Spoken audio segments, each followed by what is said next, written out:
Almirante Montoya, muy buenas noches. La saluda Mercedes Morocho, del programa Las del Estribo. Buenas noches, doctora. Gracias por la invitación.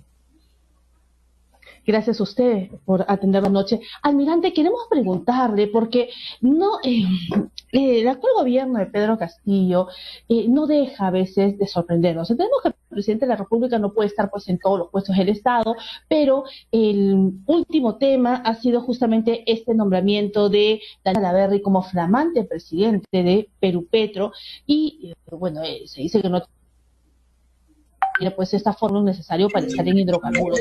¿A usted qué le parece este nombramiento?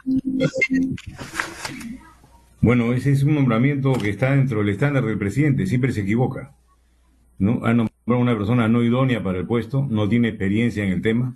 Ya que he escuchado comentarios de que dicen que a veces ha habido hasta sociólogo del presidente, pero eso no es el punto. El punto es que la norma indica cuáles son las características profesionales que debe tener la persona que va a ser designada. Y el señor Salaverry no la cumple por ningún lado. Aparte que tiene un pasado político medio tortuoso, hemos sido todos testigos de su desempeño en los últimos años, sí que creo que ha nombrado a la persona menos indicada para poder dar tranquilidad y confianza a la población de que se va a hacer un buen trabajo. Y eso es un grave error. Ese cambio de camiseta continuo que ha tenido Daniel Salaverry, pues es algo que es parte ya de la historia política, ¿no? Almirante Montoya, queremos preguntarle, usted ha sido una de las personas, bueno, con justo derecho, ¿no? Que ha estado viendo el tema de la vacancia también del presidente del Castillo. ¿Usted cree que a razón de estos continuos desaciertos que están viniendo y que se ven ya todos los fines de semana en los programas de investigación periodística, realmente va a prosperar en algún momento algún tipo de vacancia? ¿Cree que Pedro Castillo culmine sus 5 años de mandato? Yo lo dividiría en dos partes, la vacancia, ¿no? Una es la parte de la calificación de la incapacidad moral, que para eso no creo que haya problema, porque se puede hacer de muchas maneras con todas las evidencias que se están viendo hasta el momento. Y la otra es conseguir el consenso de los votos de la fuerza política, porque usted sabe que esto es un tema político netamente. O sea, el tema de la vacancia es una solución política a un problema que se presenta en la gobernabilidad del país, ya sea por una u otra cosa. Entonces tenemos que encontrar ese consenso que hasta la fecha no lo tenemos. Hay partidos que son aliados del gobierno, no claramente identificados, que todos lo conocen, y mientras ellos no cambien de parecer, va a ser muy difícil poder lograr los votos que se necesitan. No es que no querramos hacerlo, sino es que aún no se convencen de que esa puede ser una solución para buscar una gobernabilidad, más estabilidad en el país. Pero hay que entender algo también, que al salir Castillo, que tiene una tendencia comunista, así lo he calificado yo desde el inicio, la persona que lo va a reemplazar es más extremista que él posiblemente. No, su vicepresidenta parece raíces más profundas e ideológicas en ese tema. Tampoco va a ser una solución perfecta. Va a ser una transición y vamos a seguir en inestabilidad permanente. El presidente Castillo debería cambiar su forma de actuar ante esa situación y plantear un arreglo político de vamos a nombrar un gabinete de independientes y vamos a asegurarle al país la gobernabilidad y el que no se va al comunismo, y dejar que se gobierne realmente como debe ser y no como lo está haciendo. No, él tiene que entender que las vinculaciones con organizaciones terroristas o que han sido terroristas son nefastas para el país cuando una autoridad proviene de esas canteras, y aparentemente está sucediendo eso ahora. Entonces, esos temas no se pueden permitir, el Congreso va a tener que actuar, estamos en etapa indagatoria, ¿no? Pero busca simple y llanamente problema tras problema, no entiende que eso los peruanos no. Hemos pasado por un periodo muy largo de una lucha contra el terrorismo que no la queremos volver a repetir. Claro que los que hablan esto son de 50 para arriba, pero los jóvenes van a tener que entender y van a tener que aprender de lo que los viejos le van contando, que no es el mejor camino para el país. Está probado que las teorías económicas marxistas, comunistas, leninistas no han progresado en ningún país y han venido en caída libre hacia abajo. Sin embargo, el sistema económico que tenemos nosotros nos ha sacado prácticamente estábamos saliendo de su desarrollo. Estábamos siendo una figura internacional en el tema de crecimiento económico y ahora se ha frenado totalmente por la pandemia primero y Vizcarra, que fueron los grandes culpables, y luego por las acciones de este gobierno. No hay que echarle toda la culpa tampoco. Pero estamos en una situación crítica. donde la ciudadanía tiene que tomar conciencia, que acá no es gritar, ni presionar, ni insultar, ni no es eso. Es tomar conciencia de en qué situación nos encontramos y que es por culpa de nosotros mismos, porque nosotros mismos no hemos ido a votar, los que no han ido a votar. Y esos que no han ido a votar son grandes responsables de la situación del país. Que no se quejen ahora ni estén provocando otro tipo de actitudes con la población que no conducen a nada. Acá no queremos que se trate de mostrar valentía gritando en las redes. No, la valentía se va a dar en el voto, se va a dar en el respaldo a las decisiones que tome el Congreso. El Congreso es la única roca de soporte a la democracia que queda, porque el Ejecutivo está perdido, el Ejecutivo está en manos de comunistas, realmente. Y están haciendo cada paso que dan va en ese sentido. Almirante Montoya, siguiendo el hilo de la conversación, sí, discúlpeme, no, yo lo interrumpí le quería hacer una consulta. Habló del expresidente bien vacado Vizcarra, a mi parecer, ¿no? Ejerciendo mi derecho constitucional a la expresión. En el caso del presidente Vizcarra vimos un gobierno caótico, sobre todo en el pésimo manejo de la pandemia, que generó más de 200.000 fallecidos, 100.000 huérfanos y realmente una grave crisis en donde se dilapidó el tesoro público guardado por años, que era, digamos, ese colchoncito que se tenía para, en caso pues de alguna vicisitud, de algún problema grande que hubiera, claro, debió utilizarse de acuerdo a, digamos, debió utilizarse este dinero para la gente que realmente lo necesitaba y que debió llegar, pero esto no se dio. Eso lo vemos en las compras que se dieron, en el caso del presidente Vizcarra, hemos visto las vacunas que no llegaron a tiempo, pero sobre todo este listado VIP, queremos preguntarle, ¿usted cree que en algún momento este Congreso inicie una investigación para que se sepa quiénes realmente están en esa segunda o tercera lista de los que se llegaron a vacunar indebidamente? Sí, fíjese, tenemos tantas cosas que hacer en el Congreso y se nos ha venido el día a día tan complicado en el control político que no nos ha permitido pasar al gobierno anterior. Pero tenemos una deuda con la población, que es investigar lo que pasó en el gobierno de Vizcarra, el por qué se dieron esas medidas que mataron a tantas personas, por qué la negligencia en el oxígeno al inicio de la pandemia, por qué la negligencia en las colas y en la forma de distribución que había que generaba más contagios y que ahora este gobierno lo está repitiendo. No, o sea, hay muchas cosas que investigar aún, pero tenemos que vivir el día a día y tenemos que cubrir lo que se nos viene en el momento. Por eso es que no hemos entrado a ese periodo, pero sí lo vamos a hacer en algún momento. Los datos están, la historia ya se escribió y los testigos existen. Que es lo más importante, ¿no? Tenemos que se ha replicado esto de Los Ángeles Negros, no tan solo aquí en Lima, sino a nivel nacional. Esta venta de camas es muy probable que se puede haber dado, es las versiones de muchos de los familiares. Tenemos a las poblaciones tan vulnerables como los Aguajún, que hemos nosotros entrevistado en este programa, a razón de que muchos de estos pueblos se iban a cobrar sus bonos viniendo pues en Pequepeque, en Balsas, etcétera, de lugares muy lejanos a las ciudades y se terminaron de contagiar. Es decir, hubo muchísima negligencia y esperamos que esto se dé en este Congreso y que se realice una investigación. Hablando de temas de investigación, almirante, muy importante, el tema de los resultados de las últimas elecciones de abril, donde el Pleno del Jurado Nacional de Elecciones no fue conformado conforme al artículo 179 de la Constitución Política del Perú y no tuvo este representante, sobre todo el que pudo ponerle el equilibrio en el Pleno, que debería haber sido nombrado por el Ilustre Colegio de Abogados de Lima y que por N motivos no se ha dado. Digamos, se está haciendo una investigación sobre todo por los resultados electorales. ¿Nos podría dar algún detalle quizás?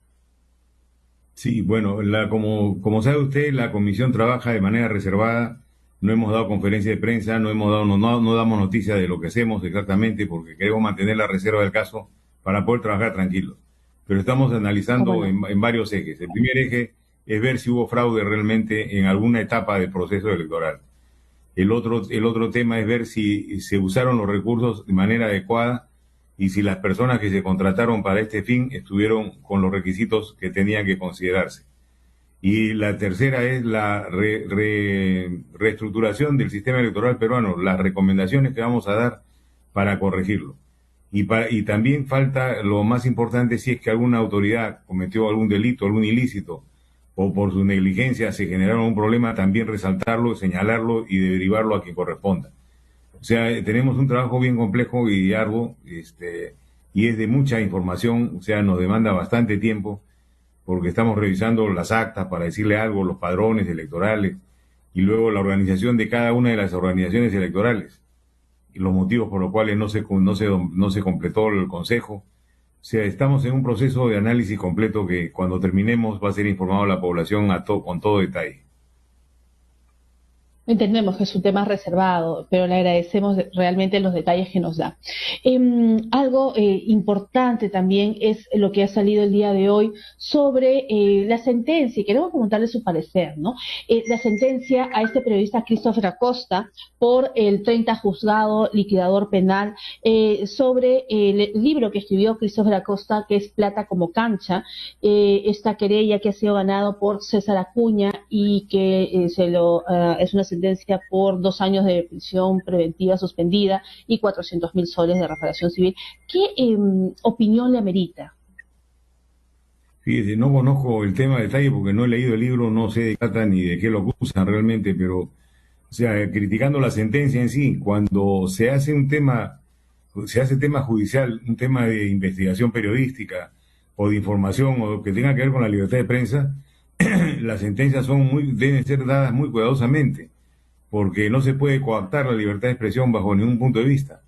No se puede prohibirle a alguien que investigue, no se puede prohibirle a alguien que sospeche de algo para poder investigarlo y después escribir la verdad. O sea, ahí el tema es muy delicado, se está en el filo de la navaja permanentemente. Voy a enterarme más del tema, voy a conseguir ese libro para leerlo y realmente tener una opinión formada real de cómo puede haber sido esa sentencia. Hasta ese momento me abstengo de poder darle mayor crítica al respecto. Pero es importante saber, el tema de la libertad de prensa siempre debe ser cautelado, claro, y linda también con tratar de encontrar pues las fuentes idóneas, ¿no? Es decir, uno pero aquí lo que se dice, ¿no? Y es un adelanto que vamos a conversarlo dentro de un ratito con el decano del Colegio de Periodistas, se dice pues que Christopher Acosta escribe este libro Plata como cancha, pero que cita las versiones de la ex esposa de César Acuña, en donde la señora manifiesta pues que ha sido maltratada psicológicamente, etcétera, pues, ¿no? Y bueno, pues pero eso ya lo vamos a ver. Almirante, viniendo nuevamente al plano el plano político, díganos los desaciertos que ha tenido Pedro Castillo y sus premieres, ¿no?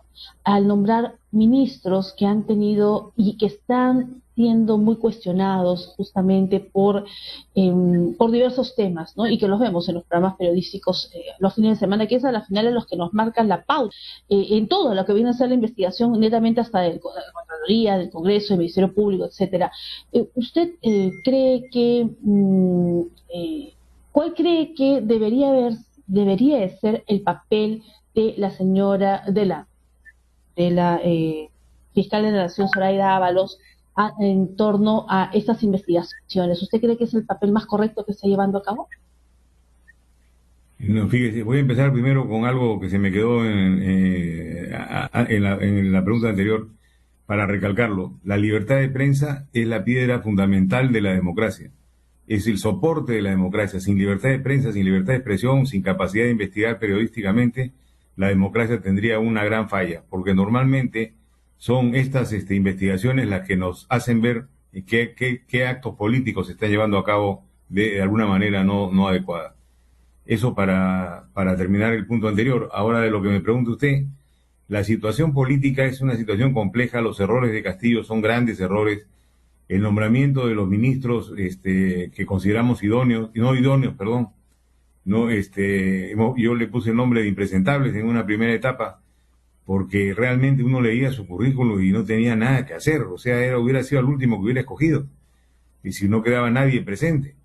Entonces, ese tipo de acciones, viéndolas individualmente, uno ve qué mal ha escogido, pero analizando el global, uno se da cuenta de que existe una campaña caminando, o sea, existe la implementación de un sistema comunista en el país, ¿Qué tiene que hacer este sistema comunista? Quebrar las bases actuales de la civilización que tenemos en el Perú, quebrar las bases económicas, hacer ver a la población que esto no funciona y no sirve. ¿Y de qué manera se puede hacer? Bueno, poniendo a personas que no saben gobernar, que no saben gestionar, con la finalidad de que aceleren este proceso y luego venga la reconstrucción marxista-leninista, ¿no? Esa es una estrategia que se sigue también. Y en este momento se está teniendo una estrategia más encima de esta, que es la estrategia de confundir a la población. Las acciones que vienen haciendo la Fiscalía en las investigaciones forman parte de una campaña definitivamente, igual que las comunicaciones, la información que pasan a los medios. Forma parte de una campaña de desvirtuar la seriedad de las investigaciones y incrementar tanto el volumen de ellas que la gente pierde el norte y ya no sabe qué se está haciendo. Y cuando está en ese punto, caen e investigan al presidente, entonces todo el mundo aplaude, qué bien que lo está investigando al presidente, y después suspende la investigación, o sea, lo blindó. Eso forma parte de un plan siniestro para poder manejar la política como la quieren manejar y mantenerse en el poder y evitar que sea vacado. Y ahí lo acompañan los partidos que sabemos ya que están de su lado, ¿no? Y eso genera un problema porque la población se siente indignada, la población se siente desamparada y le echa de culpa al Congreso. Así terminan las cosas y se olvida el Ejecutivo. Entonces, a la población tiene que reflexionar y darse cuenta cómo se juegan las cosas, que no es el Parlamento el que tiene la solución, el Parlamento va a ser parte de la solución. La solución está en todo el país realmente, en que haya un rechazo al comunismo de manera radical, que el presidente lo entienda, si puede cambiar de rumbo mejor, y si no puede cambiar de rumbo habrá que cambiarlo él. Pero como le dije, el cambio de él también viene su relevo, estaríamos más o menos en el mismo lugar, o sea, no se ganaría mucho. Pero esas son las herramientas que tenemos a la mano en este momento. Almirante Montoya, tenemos conocimiento que existe una propuesta ya de una congresista que ha pedido ya, bueno, vía formal, ¿no?, que el cambio ya de Zoraida Ábalos. ¿Usted cree que prospere? El cambio de la fiscalía es un cambio complejo, no es tan sencillo como decir cambien a la fiscal y ponga el que sigue. La fiscalía tiene que hacerse un análisis y una evaluación bien de toda la cúpula o los que van a seguir ese camino que pueden llegar para escoger a las personas más idóneas, porque estamos escogiendo a un eje fundamental del desarrollo de la justicia en el país y el poder combatir a la corrupción y que se aleje de la política definitivamente. Entonces es un cambio fundamental e importante. En el Congreso estábamos viendo, empezando a ver el tema de cómo se podía ver los relevos de la Fiscalía.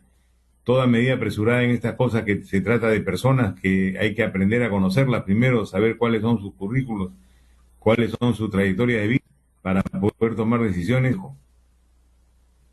No es así.